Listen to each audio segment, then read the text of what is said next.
I'm Ederson Oliveira. I'll be presenting this video for DNNHero.com. In this week's video, I'll be talking about our sponsor, the news, the user group meetings, a nice interview that you're going to be checking out, the videos, and that's it. So for us to get started, let's talk a little bit about our sponsor. Our sponsor is Premium DNN. Premium DNN offers a 75% discount on any of their services if you follow the link that I will be posting in the video below. So check them out. They are a very good hosting provider focused on DotNetNuke solutions. So check them out. In terms of the news that I saw for the past few days, I have seen a very good post by Peter Dunker, and it's actually a video post. It's a video capture that he has done for the DotNetNuke Open Source Europe 2010. So very interesting to have an inside scoop of what happened there. And I wish that DotNetNuke and maybe the members in general, that they tape, they record those events and they share with the community. I think it's important to see for people that are not able to go for one reason or another to those events. If they can share those events via video, that would be a very good addition to the community in general. Now, in terms of the user group meetings that will be happening over the course of the next few days, we do have Chicago area .NET user group meeting on the 17th. On the 17th, we also have DNN user group from Charlotte. We have on the 22nd DNN Boston. And on the 23rd, we have Dallas DNN user group. So you can check all those meetings, the details, in the link that I'll be posting below as well. Now, next, you're going to be seeing and watching a very good interview that I have, a very good conversation that I had with Chad Nash from Data Springs. He's the founder of Data Springs, and we talk a lot about DNN, about Snow Covered, as he is one of the top sellers. Actually, he is the top seller in Snow Covered. So check this interview. It's a bit long, but check it out. I think it's very worth. We'll be talking with a very special guest, and I'm just going to give a brief introduction about him. He is the founder and chief developer of Data Springs. He is a top-selling vendor of modules in Snow Covered for DotNetNuke, and he is also now a public speaker. Is that right? Yes, that's right. So how was your public speaking gig on Connections? It was great. Yeah, that was my 4th year at DotNetNuke Connections. This was my 3rd year as an exhibitor, and it was my 1st year as a speaker. So they were pretty nice to me. Everybody, no heckling or anything like that, though. So everyone was great. It was a subject of Snow Covered, so I'm an expert at that topic. I think we had some really good questions after after my session, and some, it's always great to see everyone, see other team members, and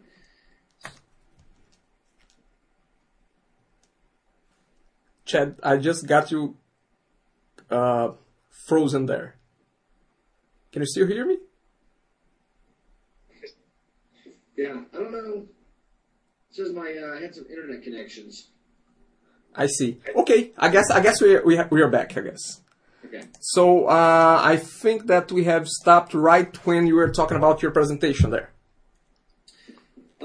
Yeah, so I was just going to say we got some really good feedback and some questions from a lot of the attendees, and it's always great to talk with other .NET like module vendors, scan vendors, integration providers, and I got some good feedback. So I'll definitely be applying to speak again for future conferences, and it wasn't too bad. So you like it? I haven't. Yeah, it was good. It was good. Okay, I guess that before we go too far, I just want to mention that I'm a big fan of your modules. I have been using modules like dynamic registration, the login module, the forms module for over 3 to 4 years. So I'm a big user, So putting that aside, let's go all the way back. Let's go back to the start. How did you get involved? I mean, let's go with the basic stuff. How did you get involved with DotNetNuke? Right, okay. So I started Data Springs not knowing that we were going to be doing anything .NETNuke related. I started as a company that was going to do software development and just websites, and that's kind of how it started. Back when? It started with .NETNuke 2, right when .NETNuke 2.0 was introduced.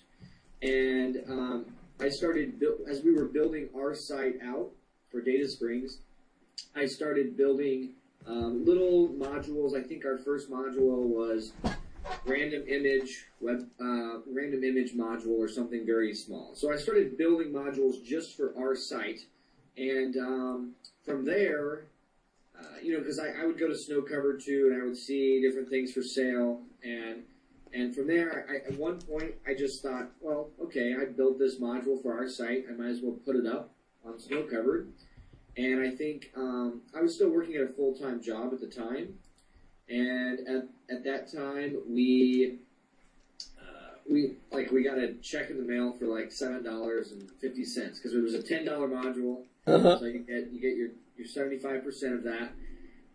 And from there, it was like, well, maybe next month we'll make it $50, or so it was like $700, $200, and then we just gradually kept it going. Yeah, and some of the more core modules we have now, like dynamic forms and registration, opt-in email, dynamic login, we just keep enhancing. And we've got a lot of customer feedback. Something we learned from my previous employer when I was just out of college was that support is just, super key. So even if that support means emailing someone back and saying, I'm sorry, I'm leaving the office today. I haven't forgotten about you. You're on my list. We care because we do care. So software is only as good as its support. So we took that mentality whenever we introduced these components, even though they're not very expensive, we still need to be able to offer that level of support, and I think it's helped us stand out amongst others. So that's a good point, because do you think that was actually the reason why you got to a point that you are a top developer there in Snow Covered? Is that a single reason, or there's something else there as well? I would say that there's a combination of things, but I think that if there's one that was the most, then yes, I think it's support. I think, it's a combination. I think as a module vendor, you also have to be able to customize and offer solutions to customers as they need those. Okay. Kind of just enhancements maybe to your modules, or maybe those are also just custom versions. I feel like anytime you have customers coming to you and they know you're not going to be able to provide that, they're going to look elsewhere because they need to know that you're going to be supported, that they need to know, if there's an opportunity, even if they have to pay more, could this happen? So I think that a lot of our customers know that when they come to us. And so, what they want is right out of the box, they want dynamic forms to do what they want. And maybe they have the time to do it, maybe they don't, but they like the option to have us handle implementations, have us handle custom coding. It's not our preference either. We do it more as a service. We would love to just build and sell modules and go to sleep at night and just make money. Yes. But we do it really more as a service to our clients, knowing that it's necessary. We're building these long-term customer relationships. I see. That's a very good point, because what I was about to ask as well is what part of your business is about selling out-of-the-box modules, and what part of it is really going one step beyond that, which is customizing those modules for clients. How do you classify that? Is that 50-50? I would say it's probably more around 60% module sales, 20% implementations, 20% customizations, and 10%, just sort of combination of different things, or I guess that's 110%. So no problem. but I'd say 60-40, and I think in the past it used to even be more module sales. We kind of expanded into different areas when it comes to implementations and what we handle. Yeah. I saw a quick video that you have done during the DotNetNuke connections, and you were talking about some additional services that Data Springs will start to bring to the marketplace. Are they related to DotNetNuke? Are you going beyond and above DotNetNuke? I mean, tell us a little bit about that. Well, we're definitely doing more Sharepoint Web Parts, just because we have an existing module base and code base, and a lot of these products have matured to a great level. So now we can sort of take some of these products and move them into SharePoint and sort of leverage some of that. I mean, SharePoint is a huge market. I mean, our bread and butter is still DotNetNuke and will be, and we prefer everyone to be on DotNetNuke. But there's a whole world out there of different things, and we need to be able to provide different web parts modules and Data Springs. We want to be a technology company. We don't want to just be a .NET company. We want to be able to offer different solutions. So yes, we are doing more in SharePoint. We also introduced this year an entire new suite of products that are kind of being launched right now. It's a little bit of a soft launch, but they're all called bridges, and there's 5 different bridges, and we call them bridges because they're bridging the gap between the website, meaning .NET-Nuke, SharePoint, Joomla, and a mobile phone. So, for example, we have a contacts module that can run in .NET-Nuke. It's based on Flex technology, so it can also run on SharePoint or Joomla. It can also run as just a .NET application. Okay. So you have one of the bridges is just a contact. So you could have vendors, you could have a phone book, listing, anything you can think of related to contacts, a directory. And as you're making those updates and those changes, you can have on the iPhone app your those changes are reflected immediately. I see. There's no syncing, it's the same data source. So that's really powerful for lots of businesses because if you're the HR department and you update that an employee was terminated or you change their phone number and you have anybody out in the field using an iPad, a BlackBerry application, their iPhone, they immediately see that change reflected right there. I see. That's a whole new product line. I think one of the things I like about it the most is the iPhone app, BlackBerry app, or iPad. Getting you frozen a little bit there, okay. Chad. I had a connection problem. I think we're good. Perfect. Yep. Okay, so we're back. That application for the iPhone comes for free. And when you download it, you have to enter a short code, like a security code that links your site with the iPhone app. Mm-hmm. However, that's useful because if you have an in-house solution, you download this contacts bridge, you tie it together. That's useful. But what I think is really powerful is we have premium services that will actually set up where you have your own name on the App Store. So what you're really doing is you're taking these 5 different bridges, contact, ads, real estate. You're taking these bridges and you're rebranding them with your logo, your JPEG. So if you are Bob's Automotive, you can say, you know what, go to the App Store, look for Bob's Automotive. You'll download our app. One of the bridges is called a catalog. It's called ads, which is a catalog of listings. Mm-hmm. And you could actually you can tell your clients, go download Bob's Automotive, and you'll see our catalog. And as you're in your .NET-Nuke website, you update the catalog, you add new listings to the catalog, you change the price, and what you're really inheriting is a year and a half of development into your own app now. I see. And I think that it's great for companies. I mean, how many companies want to say, oh, we have an app, go to the App Store, you know? So it really legitimizes a lot of these companies, and a small business can get on the App Store very easily. Perfect. Very nice, very nice. Let me just go back a little bit to DotNetNuke for a second, specifically to DotNetNuke. In the past 4 years, what have you seen as changes in terms of the dynamics of the marketplace of DotNetNuke? I mean, because again, a lot has changed for the past 4 years, but in your particular case, from your perspective, module developer, what have you seen in terms of the dynamics of selling modules, of the market in general? What have you seen changing, evolving from back about 4 years?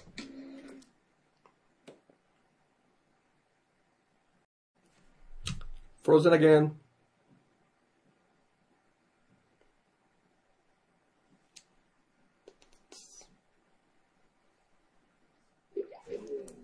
Let's reconnect.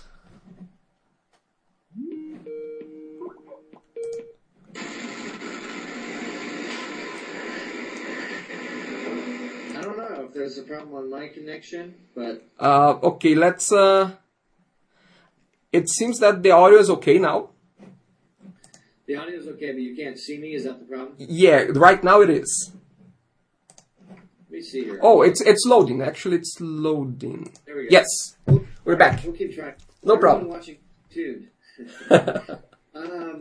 So what have I seen? The last question you were asking is what have I seen in the marketplace in the last 4 years? Yes, in terms of the dynamics changing. I mean, my question actually is .NET market penetration really growing as you see, at least from your point of view?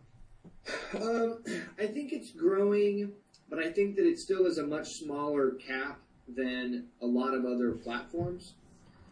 I feel I have a lot of opinions on this. I mean, first of all, come forward. A lot of the change that's happened in the last 4 years has been for the better. So people are always afraid of change, and anything that happens, you know, when .NET Nuke became .NET Nuke Core, everyone ran around screaming, you know, fire, fire, something's happening. And when you look back, look, .NET Nuke had to make money. This is a better growth. Look, if they get capital, it's going to still be there, you know. So for vendors like myself that are heavily invested, not just financially, but our time, our dedication to .NET Nuke, you can look back now and say, okay, that was good. And I think with other decisions, primarily with the acquisition of Snowcovered, you would say the same thing. You would say, oh gosh, this can't be good. Now, you know, .NET Nuke now owns it, they control this and this and this. But when you look at it, .NET Nuke has now been able to offer more staff on Snowcovered. You could easily and quickly see that Snowcovered was much faster. They started offering enhancements. I mean, as a module vendor, it was very clear that it has improved. I was a big proponent of the new referral system that they implemented. Okay. And I would say it's already bringing out probably 3 or 4 times more than the last referral system.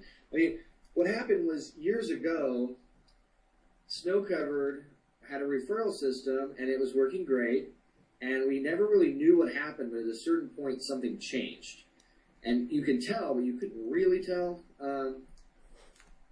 And I think, you know, maybe there was some abuse with some of the referral system. People were putting hyperlinks with their referral code on Snowcovered. You know, there was obvious abuse. So I think that Bryce Snow at the time sort of limited that to try and, you know, curb some of the abuse. And by doing that, though, it really stopped a lot of other developers that were saying, hey, my referral sales are down. It's not as worth it to me. So that's changed now. So first, my first comment is that change is good, and as far as .NET Nuke ecosystem marketplace, that change has been good. As far as a cap, I do think .NET Nuke, compared to a lot of other platforms, has kind of a market cap for module vendors that we have to overcome. It's a challenge. I kind of feel that .NetNuke is an open source platform and a marketplace has been around a while. And when you compare it to Joomla, Drupal, WordPress, I think what you'll find is that those other platforms will have their own hiccups and challenges down the road. It's really easy to get a lot of good press and to see a platform sort of come out. But at the same time, if you look back a couple years later, you have upgrades, you have people that are upgrading, you have free modules and widgets, whatever you want to call them in each platform. And whenever you have something that's free like that, what you also have is no support down the road when it comes to a new browser, maybe a new framework, maybe a new anything, right? So technology always changes. You love your free open source platform, and you love your free open source gizmos, but when something new comes out, is that developer, he's not really being paid to support it. He might have moved on. We're all very busy. So yep. I think that some of these other platforms will also have some of those hurdles themselves. But .NetNuke will continue to grow, and I think it is growing. I think it's a testament in these economic times that module vendors and skins and every other type of vendor in the DNN ecosystem can still do well. I think some of the other perks are that it's a very low entry level into development. Right? It doesn't have as much headaches as working with Sharepoint or some other platforms. I think that's good and bad too, because then you can have every mom and pop guy wants to go out and release a module. So it becomes a headache for customers to know which vendors do they think are great, which vendors do they not like. Yeah, in general, over the last 4 years, I think it's gotten better, and .NetNuke has definitely offered more things that can be sold as extensions. So they did better. Before it was modules, module skins, and that was it. And I think that now people can say, oh, I want to build an authentication provider, a scan object, all of these other things. I don't know that they've taken off as much as modules and skins, but they're there and they're very useful. And what are your thoughts in terms of .NetNuke in C#? Any concerns? Should we be really talking about that? Is that really worth talking or not really? No, I think with any of these languages, .NetNuke has inherently always been the VB.NET from day one. I think that if you look at the most popular forums in .NetNuke, it's all about. I think that's the most popular forum thread, right? When is it going to C#, this and this? As a developer on top of the platform, your main goal is to not retrofit .NetNuke. With any company who's using .NetNuke, our advice to them is don't make a change in there, because it might seem good right now. It's not going to seem good a year from now, because you're trying to upgrade. There's a security patch that comes out. Now you have to go back and retrofit. So .NetNuke, C#, no impact on my business, and it because you really don't want changes. The benefit to having a .NET language in VB or C# is that you can still have C# modules, and you can still have VB modules. So we have a couple that are C#. We have many that are VB. So since we're not really modifying the source code very much, not. Do you think that bigger, medium, large organizations would be more open to a platform like .NetNuke if it was in a C# platform? They would be .NetNuke would be seen differently from in their eyes. Maybe. It might be like, oh, this is better, I think they might look at it now and say, oh, it's VB, you know. But also at the same time, it's come a long time having .NET, right? So I think they hear .NET, and I think they think .NET. I don't know. In my opinion, I don't know that it would be as critical. I see. To some programmers, maybe, not necessarily to like high-level functional business owners that are trying to find out which CMS product to go. I think that. I think especially in these economic times, it really makes sense for a lot of these companies. I think that you would hope that these companies that are having hard economic times would look at the licensing costs of going different directions, whether they were using .NetNuke Professional or just the Community Edition. And when you weigh a lot of those pros and cons, it makes really good economic sense. Okay. Now, if I was supposed to start today selling modules, I'm a developer and I say, hey, I want to sell some modules here. What would you advise to a person, to a developer programmer, that wants to get started developing modules, selling modules? What you would advise? And is it really, selling modules enough for someone to live off of it? That was a question that I had myself a couple of times. Said, you know what? Are those guys making real dough there, or they are just playing around? So, give me your perspective on that. First, advice for a new guy. Second, is it something that you would advise someone to get started? I know that you are competition. I know, so don't look at that perspective. Look from your take on it, personal take on it. Well, first of all, speaking of like competition, we think of every other community member building modules out there. We don't ever really think of the competition because there's so many different angles and niches that you can get into. And the more developers that are out in this ecosystem means the more people are using .NetNuke, means the more times I'm going to need their modules and products. And, we can't be everything for everyone, right? So we can't have, we can't be the best forms product with the best shopping cart, with the best URL rewriting module, with the best everything, right? So in my eyes, it's not even competition. We're at this level.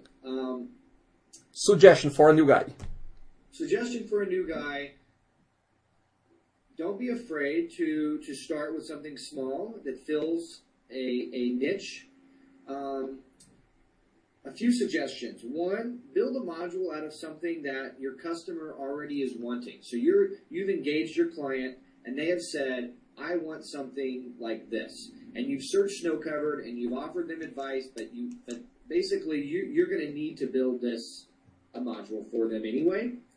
And my advice, a good angle to go with to make it a win-win is to simply tell your customer, is it a problem if I later build this to be something that's sellable? And my experience has been often that they say, no, we don't care what happens to it. This is what we need. If it helps you out, it helps you out. So always keep that in the back of your head as you're building components for custom solutions. Mm-hmm. If you don't have that sort of opportunity, then just start small, and you're going to learn. Customers will complain about smaller vendors because they don't necessarily know about tips and tricks and things that come up in the development cycle. And my advice is, they would always want to add things to Snow Covered for reviews or to legitimize this or whatever the process is. But the thing is that smaller developers just getting started are just going to have to learn those lessons. So they're going to learn quickly when customers tell them about localization problems. They're going to learn quickly about object qualifiers. They're going to learn quickly about all of these little things that come up with developing small or large modules. And, not to be afraid and just sort of dive into the smaller ones. You have modules and their manifest installation files, all open source, so you can sort of review those. My advice beyond that is just to know what you're getting into. You're truly not selling a module; you're selling support ultimately. I see. So don't be alarmed when you get a lot of support questions and support requests, and don't think of them as negative things. Go into these as each support request that comes in is a potential future sale, is a potential customer for long-term customer. They ultimately, when they bought your module, they're buying a little piece of your time. And there'll be people that buy modules from you that will be, I don't know, I think that whenever they're implementing something, they're going to assume it has a feature, and they're always going to say, "I can't believe it doesn't have this. I mean, this is just this has to." I mean, this is basic. Yeah, and take that criticism and maybe apply it to enhancements. But at the time, you can say, "Sorry, it doesn't have it right now," and build from that. I think that a lot of vendors that get started with this that I speak with, they are shocked at how much support that comes with it. And that's when you have to start learning to raise your prices to be able to support that. I see. So be careful about trying to offer very low prices, unlimited discounts. I mean, from a customer standpoint, when they look at your products and you're offering, free updates for life, I think that they actually should be alarmed. Well, how can you do this, make money, and be there to support me? And we have an upgrade policy with progressive discounts, and there's different subscription methods with other vendors, and there's different ways of going about this. But ultimately, you need to be able to support your customers, which means that you need to also be making money. And if you're not making money, you can't support them. So sometimes we'll have customers that come and tell us, "Oh, I bought this a year ago, and I don't get a free upgrade to this." And it's like, no, you want us to be here a year from now. And most companies that are offering free updates for life are not able to support that. So sort of plan your strategy. If you're going to start selling modules, plan your strategy with something that would involve long-term support to be able to support them. Perfect. So we are coming to an end, but I would like to get your take, Chad, on the future of DotNetNuke. What do you see as DotNetNuke? What's next for DotNetNuke? I mean, maybe you have an inside scoop, maybe you have access to the guys. What is next? I mean, because you also have to plan ahead for your own company. So, I mean, what do you see as next for DNN? I think every website in the world will be on .NET. I'm just kidding. I would hope so. What do I see as next for DotNetNuke? I think that what we're going to see is more marketing dollars being spent to spread the word. When you look up trends and things of what people do know SharePoint, people do know these other products that are out there that are CMS applications. I think that you will still see, obviously you're always going to see enhancements and fixes, but I think you're going to see fewer releases as far as like maybe a couple of a year, which is okay. That ultimately means this is a very stable product. And as you see these new enhancements and new features, I think there'll be more stable releases, as there already have been. And I think, or at least I would like to see, more emphasis being spent on marketing towards areas that no one knows. When you go sites, you don't even see. I see that. I mean, I'd like to see more marketing just on .NET, like ASP.NET or IIS or these other sites. There's .NET developers that don't know about .NET. I see. Right? So that's a start. And then trying to hit some of these other areas in marketing where people don't necessarily know about it. And technically speaking, there's a trend for mobile? There's a trend for mobile? Yes, and I have spoke with Joe Brinkman at the Connections conference this last just a couple weeks ago, last week. It's been a long week here this week, and they're definitely going more mobile, and I think that is a trend that is obvious, and I think that they're wanting to open up more web services to allow mobile users to program. I was able to get see a great session on the new Windows Phone. Okay. And I think between the Windows Phone and how you're still using .NET as a development language on the Windows Phone, you're not having to try and go learn Xcode or these other languages, I think it's going to be a big hit. I mean, years ago when the iPhone came out, it was like out of nowhere, boom, amazing. And I thought, I don't even know where this came from or how long it's going to take everyone to catch up. But I have to say, from what I saw of the Windows Phone, I was impressed. I mean, I really like it. It's where it's like nice segmented squares of this is how many emails, these are your Facebook updates, Twitter updates, all on a single, like looking at one screen.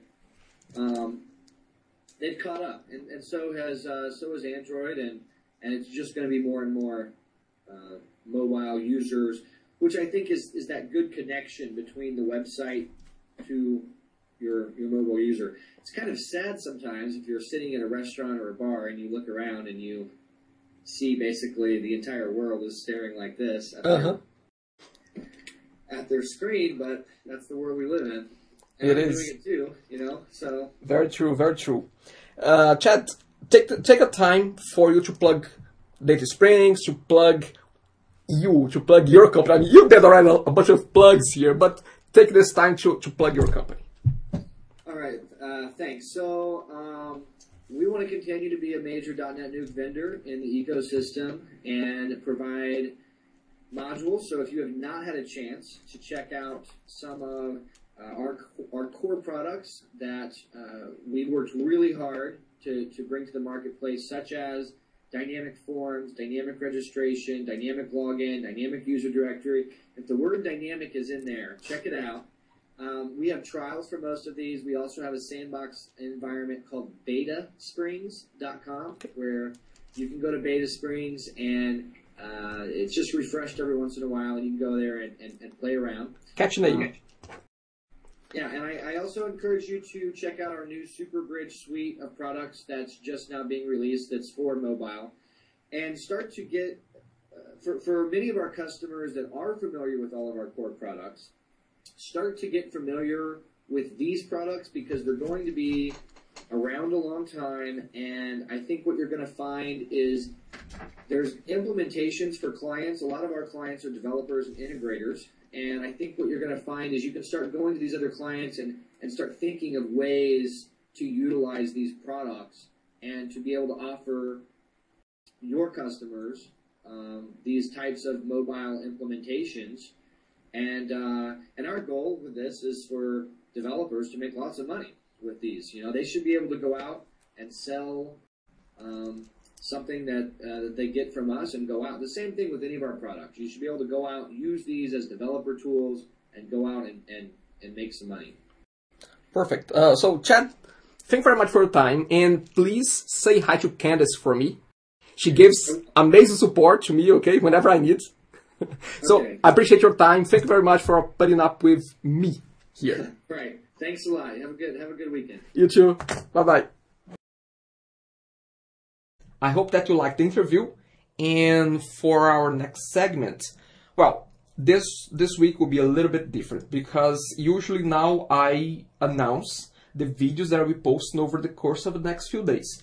But I have been posting videos, actually I have been posting 5 videos every single week since February, March this year.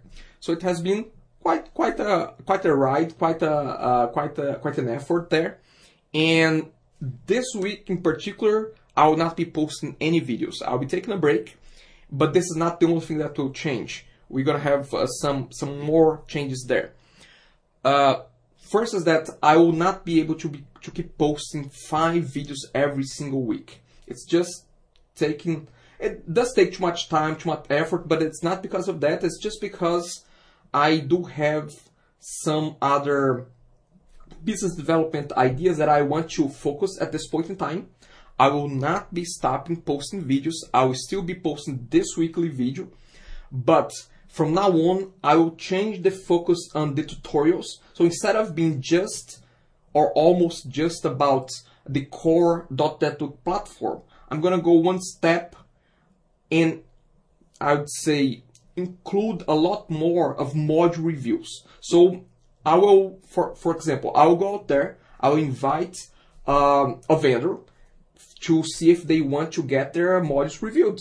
Or if you do have a module that you would like to see a review from Snowcovered or from any other place, but again, a .NetNuke module, get in touch, suggest the module to me. I will get in touch with the vendor. If they allow me, if they provide me a demo license that I can test the module, I will do that. But will I be able to do that in a frequency of 5 videos a week? Most likely not. Most likely I'll be reviewing one module every week. That might compromise maybe 2 or 3 parts, but that will be my focus from now on. From now on, I will still be posting tutorials, but they will be more geared towards module reviews. And of course, if there's a new feature of .NetNuke, or if there's a new something new that I came to know about .NetNuke, I'll be taking a tutorial on that. But from now on, after this week that I'll be taking a break, I'll be coming back with less frequent videos and more focused on third-party module review. So again, if you are a module vendor and if you'd like to have your modules reviewed, get in touch. I'll be posting my email below. You're gonna be able to get in touch with me. Or if you are a user, or if you are about to make a module purchase, well, maybe not about to make, because that might be too much of a short notice for me, but send me a suggestion for a module to be reviewed, and I'll consider that. I'll get in touch with the vendor, and let's see if I will be able to review that. But again, vendors, get in touch, and I'll be more than pleased to review a module for free. No costs, no cost at all here, okay? Just to make it clear. So, this week, I have a break, no videos, but in a week's time frame, I'm gonna get back, hopefully with at least one module review to post in the following week. That's it for this video. Thank you for watching. If you want to follow me, you can follow me on Twitter and on Facebook. You're gonna see the information below. If you want to subscribe to my newsletter, you can find it up here as well. And see you next week, and thanks for watching. Bye.